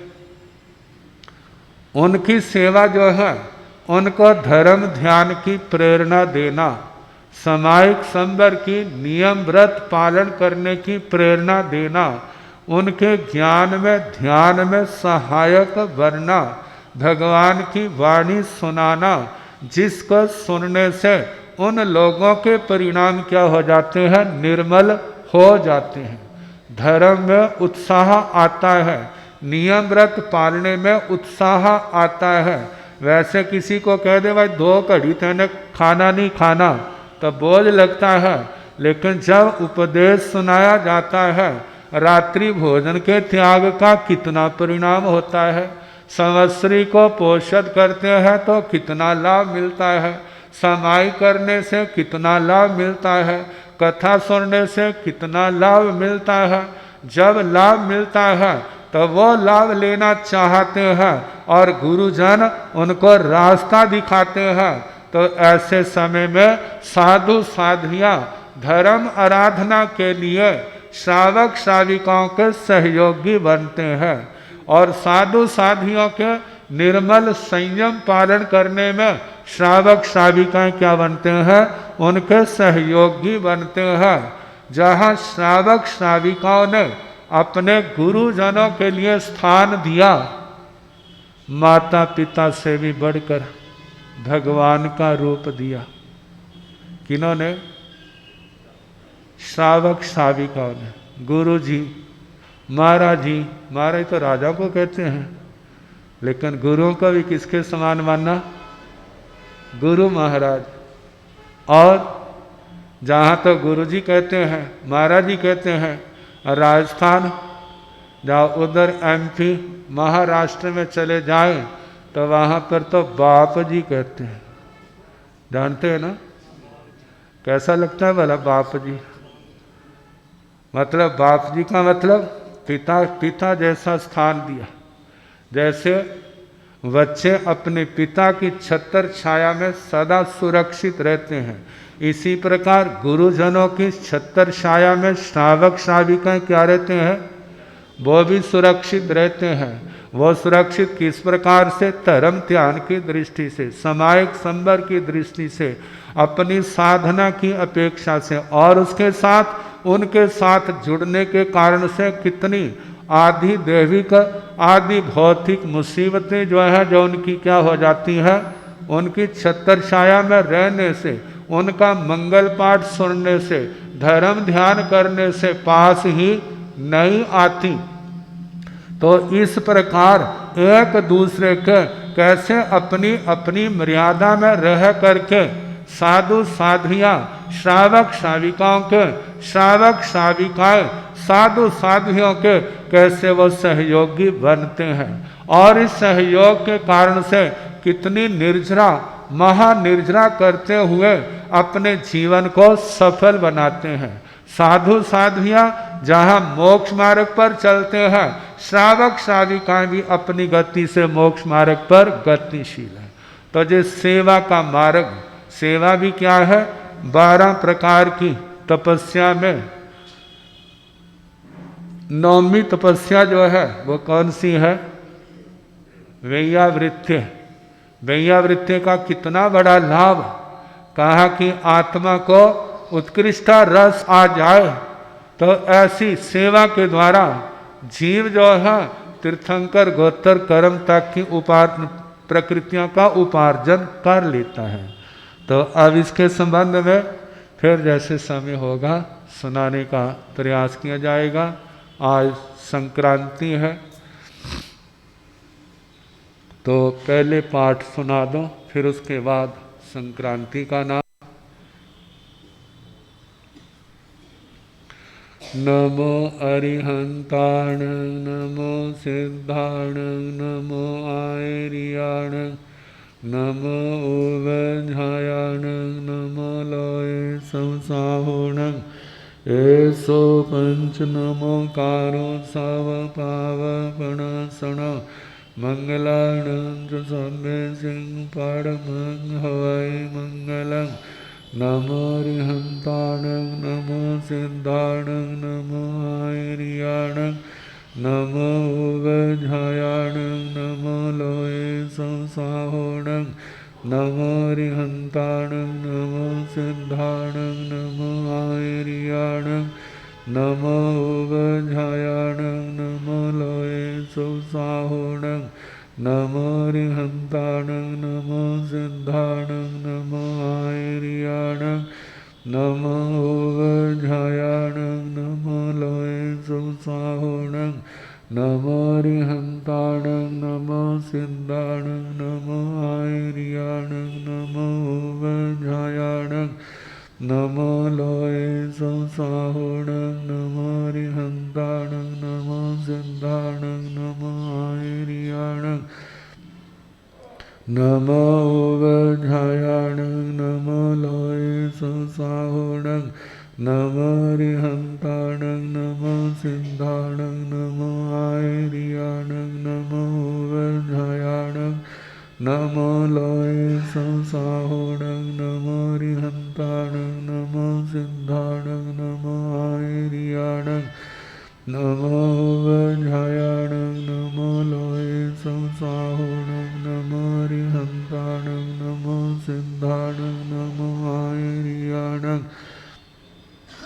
नमो उवझायाणं नमो लोये संसाहोणं नमो रिहंताणं नमो सिद्धाणं नमो आयर्याणं नमो उवझायाणं नमो लोये संसाहोणं नमो रिहंताणं नमो सिद्धाणं नमो आयर्याणं नमो उवझायाणं नमो लोये संसाहोणं ऐसा पंच नमोकारो सर्वपावपणासनं मंगलानं च सम्मेसिं परमं हवै मंगलं लोकसुजोगृधं तीर्थरेजन अरिहन्ते गन्धि संचावि सम्पि केवलियों समजोन्ने सम्भवमभिनन्दनं सोमयं च पापः सोपासं जीणं च चन्दपः वन्दे सुविहिं च पोहदन्तं श्रीवत्सवासोजं विमलं तं च जीणं धम्मं सन्तिं च वन्दामि कौन्थमरं च मल्लिं वन्दे मुनिसु अयुनमि जीणं च वन्दामि रत्नेपासं तः वर्धमानं च एवं मे वित्थवामि हिरिमलापहिर्जर्मरणं च विसम्पीजिणरादित्यैरमेव स्यन्तो कृत्ये वन्द्ये महीयाजे लोकसुतमं सिद्धारोगवो हि लाभं समाहि वर्मतं तो चन्देषु निमल्लेरा आयचेसो अह्यं प्रयासैरा सागरगम्भीरा सिद्धा सिद्धिं मोदिसन्तो लोकसंजोगृधं तीर्थरेजन अरिहन्ते गिन्निसं चोभिसम्पि केवलियोत्समजोन्ने सम्भवमभिनन्दनं सोमयं च पापः सोपासं जीणं च चन्दपः वन्दे सुविहिं च पोहदन्तं श्रीयल्सुजवासवजन् विमलमनन्तं च जीणं धम्मं सन्तिं च वन्दामि कुण्ठमरं च मल्लिं वन्दे मुनिसु अयुनमि जीणं च वन्दामि रत्नेपासं तः वर्धमानं च एवं मे वित्थवामि हिरिमलापहिर्जर्मरणं च विसम्पीजिणरा तीर्थैरामेव स्यन्तो गिद्ये वन्द्ये महीयाजे लोकसुतमं सिद्धारोगवो हि लाभं समाहि वर्मतं तो चन्देषु निमल्लेरा आयचेसु अह्यं प्रयासैरा सागरगम्भीरा सिद्धा सिद्धिं मोदिसन्तो लोकसुजोगृधं तीर्थरेजन अरिहन्ते गिन्निसं चोभिसम्पि केवलि ओ समज्ज वंदे संभव अभिनंदन सोमयं च पासो पासं जिनं च चंद वंदे सुवीं च पोदन्तं श्रीयल संयवासो च बिमलौनन्तं च जिनं धम्मं सन्तिं च वन्दामि कुण्ठमरं च मल्लिं वन्दे मुनिसो वयनमे जिनं च वन्दामि रत्ने पासन्तः वर्धमानं च एवं वेत्वामि हरिमलापायन् जर्मण च विसम्पीजिनरा तिथेरामेव स्यन्तो कित्ये वन्द्ये मह्याजे लोग सुतम सिद्धारोगवो हि लाभं सुमाहि वर्मुत्तान्तो चन्देषु निमल्लेरा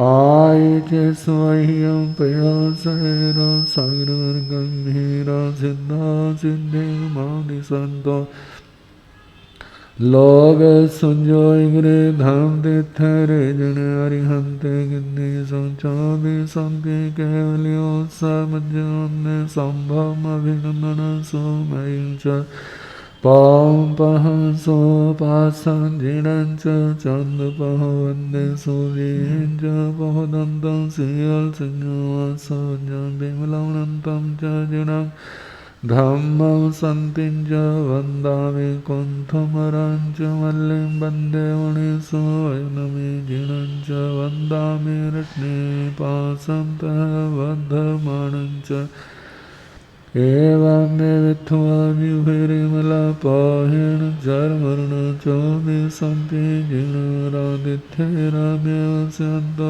कित्ये वन्द्ये मह्याजे लोग सुतमं सिद्धा आरोग्यवो हि लाभं समाहि वर्मुत्तान्तो चन्देषु निमल्लेराय चेषु अह्यं पयासैरा सागरवर्गं हीरा सिद्धा सिद्धिं मादिसन्तो लोग सुजोयग्रे धाम तीर्थरे जन अरिहन्ते गिन्निसं च विसम्पि केवले ओ समज्ज वन्दे सम्भवम् अभिनन्दन सोमयं च पापः सोपासं जिनं च चन्दपः वन्दे सुवीं च पोदन्तं श्रीयल संयवासो च बिमलौनन्तं च जिनं धम्मं सन्तिं च वन्दामि कुण्ठमरं च मल्लिं वन्दे मुनिसो वयनमे जिनं च वन्दामि रत्ने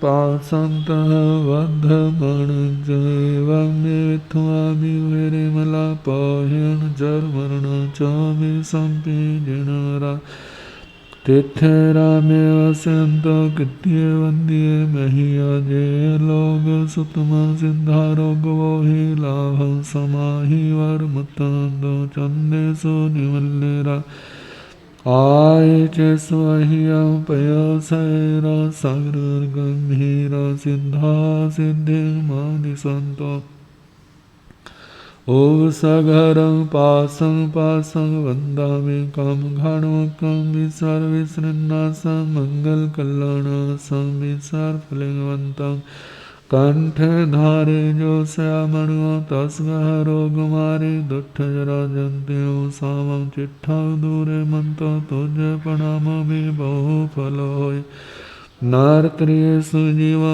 पावन्ति न दुग्धो गच्छन्तु स्मत्ते लब्धे चिन्तामणि कप्पपायवब्बये पावन्त्याभिघ्रेण जीवा ऐरां रङ्गठाणं इय सन्थो महाजस भक्तिभारनिर्भरेण हियेण तादेव दिव्यबोहिं भवे भवे पासिंचन् ओम सागरं पासं पासं वन्दामि कामघाणमुखं विसर्वविसृन्नासं मङ्गलकल्याणासं विसर्वफलवन्तं कंठे धारे जो श्यामणो तस्गरोगमारी दुष्टजराजन्त्यो सामं चिट्ठं दूरे मंतो तुझे प्रणाम भी बहु फल होय नारत्रियेषु जीवा पावन्ति न दुग्धो गच्छन्तु सुमते लब्धे चिन्तामणि कप्पपायवब्बये पावन्त्याभिघ्रेण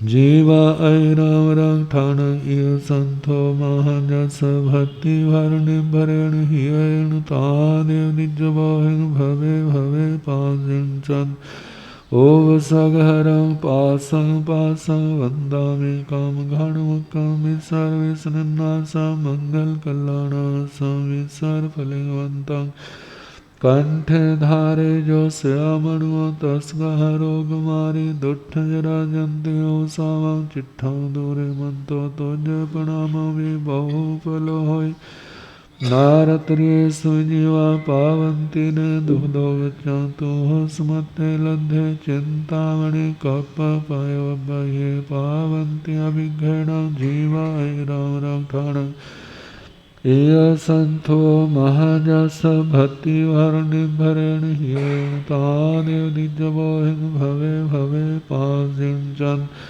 ओम सगहरं पासं पासं वंदामि काम घणमुखं सर्वेशनन्नासं मंगल कल्याणासं विसर फलिवन्तं कंठ धारे जो श्यामणो तस्कह रोग मारी दुष्ट राजंत्यो सामं चिट्ठो दूरे मंतो तुझ प्रणाम भी बहु फल होय नारत्रिय सुजीवा पावंती न दुग्धो गच्छन्तु स्मते लब्धे चिंतामणि कप पायो बह्ये पावंती अभिघ्नं जीवा राम रक्षण इय संतो महाजस भक्ति भरणि भरेण हियेण तादेव निज बोहिं भवे भवे पासिं चंद ओ सगहरं पासं पासं वंदामि काम घणमुखं सर्वेशनन्नासं मंगल कल्याणासं विसर फलिवन्तं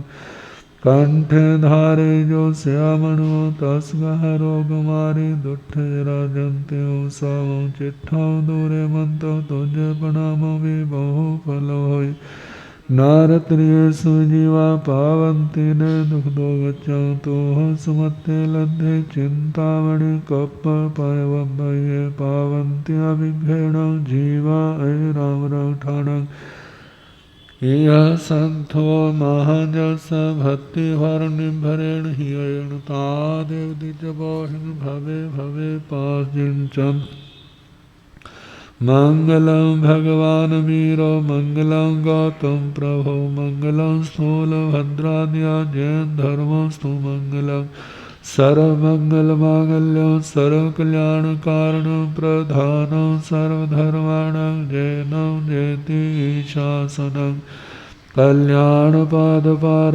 श्रुतगंगा हिमाचलं विश्वाम्भोजनविघ्नेवं वन्दे श्रीज्ञातनन्दनं दानान सेठं अहे प्याण सच्चे सुवर्ण वज्रवयन्ते तवे सुवात्तमं ब्रह्मचेरं लोकोत्तमे श्रवणेनाय पुत्रे देव दानव गंधर्वा जख रक्षस किन्नरा ब्रह्मचारिणः सन्ति दुःखरं जय करन्ति तं चैता भारवासं चक्रवर्ती महिन्द्यो सन्ति सन्ति करलोय पत्तो गे मुनुत्तरं धम्म मंगल मुकिठं अहिंसा संयमं तव देवावितं नमः सन्ति जसमे श्यामणं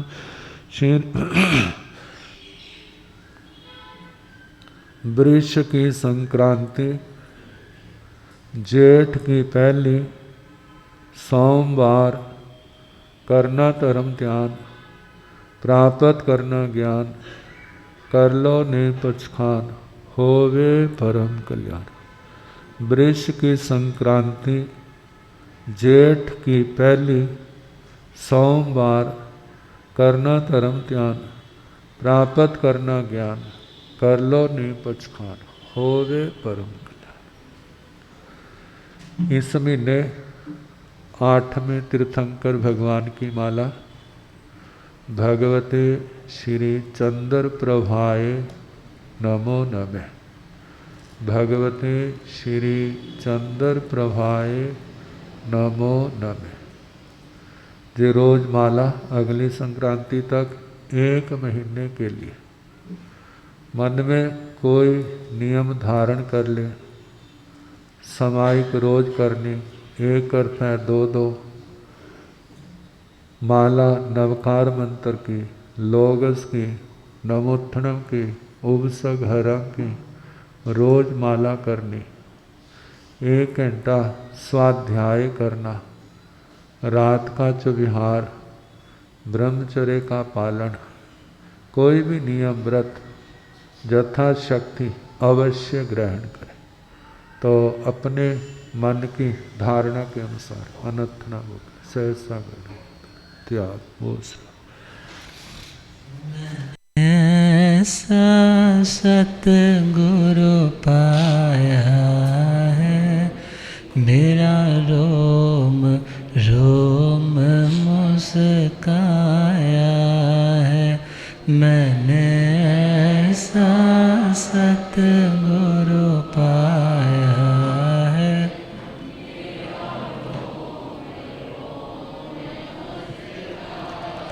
धरती पे खुदा खुद आया है, मेरा रोम रोम मुस। धरती पे खुदा खुद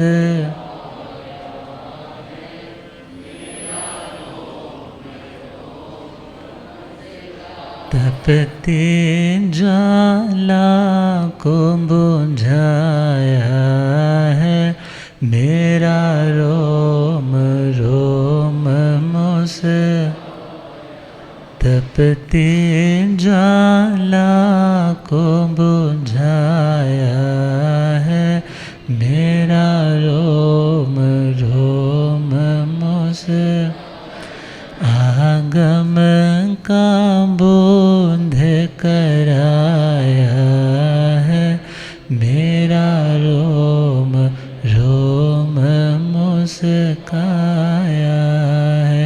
समकित का पाठ पढ़ाया है, मेरा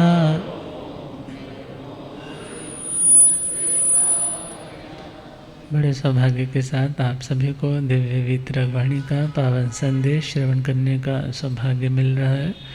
और इसी क्रम में आज संक्रांति का पावन पाठ और नियम पच्चखांड आपने मन की धारणा अनुसार स्वीकार किए। और आज जिनकी तपस्याएं हैं वो पच्चखांड ले लें, जिनके आज एकाशने हैं। एकासन करने वालों को आज मिल की तपस्या उपवास। तपस्या करने वालों को बिल्ली का पचखान। तपस्या करने वालों को, जिन शासन की शान बढ़ाने वालों को हर्ष हर्ष हर्ष हर्ष। सामाजिक सूचनाएं, जयकारे और मंगल पाठ।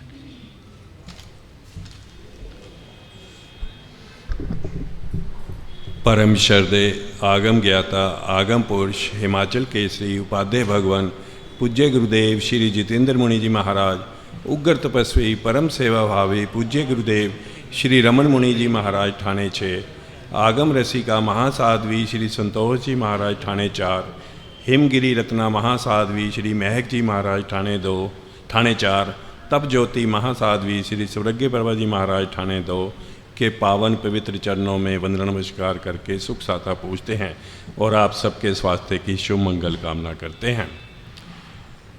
हम सचमुच में इस भाग्यशाली है कि हमें आज के युग के भगवान उपाध्याय भगवान के मुखारबिंद से जिनवाणी और आज संक्रांति का पाठ सुनने को प्राप्त हुआ। मेरा अनुरोध, जो थोड़ा सा समय बचा है उसका अधिक से अधिक लाभ लें। आज संक्रांति पर्व की आप सबको हार्दिक बधाई। मंगल पाठ के बाद संक्रांति का प्रसाद अवश्य लेके जाएं। आने वाली 17 तारीख को आचार्य भगवान श्री शिव मुनि जी महाराज की दीक्षा जयंती बड़ी श्रद्धा भक्ति के साथ मनाई जाएगी गुरु आज्ञा से। बाहर से पधारने वाले सभी भाई बहनों का ऐसे जैन सभा स्वागत करती है, अभिनंदन करती है। उनसे अनुरोध नाश्ता व भोजन लेके जाएं, जिसकी व्यवस्था नीचे भोजनयालय में की गई है। कल पानीपत से एक परिवार को दर्शन आया था, जो कांता जैन की भाभी अनीता जैन ने थे, साधु साध्वी फंड में 3100 रुपये की राशि दान दी है। जैसा कि अभी मैंने बताया, आचार्य भगवान की 17 तारीख को दीक्षा जयंती है। 17 तारीख को बहनों ने दया व्रत करने का विचार किया है। जिसको भी दया तप की आराधना करनी है वे आप अपने नाम कांता बहन को लिखवा दें, जो कि ऐसे जैन स्त्री सभा की सेक्रेटरी हैं। अब गुरुदेवों के मुखारबिंद से महापुरुषों के जयकारे मंगल पाठ श्रवण करें। बोलिए शासनपति श्रवण भगवान महावीर स्वामी। आचार्य सम्राट परम पूज्य श्री आत्माराम जी, आचार्य सम्राट परम पूज्य श्री आनंद ऋषि जी, आचार्य सम्राट परम पूज्य श्री देवेंद्र मुनि जी महाराज, वर्तमान आचार्य सम्राट ध्यान योगी परम पूज्य डॉक्टर श्री शिव मुनि जी महाराज, गणावच्छेद परम पूज्य स्वामी श्री लाल चंद जी महाराज, गणावच्छेद परम पूज्य स्वामी श्री गोकुल चंद जी, चारित्र चूड़ामणि परम पूज्य स्वामी श्री नेक चंद जी महाराज, शासन प्रभाव को प्रवर्तक पंडित रतन पूज्य गुरुदेव श्री जगदीश मुनि जी महाराज की जय। आगम ज्ञाता आगम पुरजन शास्त्रतन हिमाचल के श्री उपाध्याय भगवंत श्रद्धे गुरुदेव श्री जितेंद्र मुनि जी महाराज, उग्र तपस्वी आदर्श हवित शिरोमणि श्रद्धे गुरुदेव श्री रमण मुनि जी महाराज की जय। धर्म की जय, सभी साधु साध्वियों की जय। मंगल पाठ। हंताण नमो सिद्धाण नमो आर्याण नमो वज्रायण नमो लय संसाहुण ऐसा पंच नमोकार सब पाव प्रणासन मंगलानंद सम्य सिंह पड़मंग हवाई मंगलंग श्री चतारि मंगलम हरिहंता मंगलम सिद्ध मंगलम साहु मंगलम केवली बनता धम्म मंगलम चतारि लोकतमा हरिहंता लोकतमा सिद्ध लोकतमा साहु लोकतमा केवली बनता धम्म लोकतमा चतारि शरणं पवज्जामि अरिहन्ते शरणं पवज्जामि सिद्धे शरणं पवज्जामि साहु शरणं पवज्जामि केवली पुनतं धम्मं शरणं पवज्जामि चार शरण सुख करने दुख करने मंगल करने और शरणा नहीं कोई जो भाव प्राणी आश्रय अक्षय।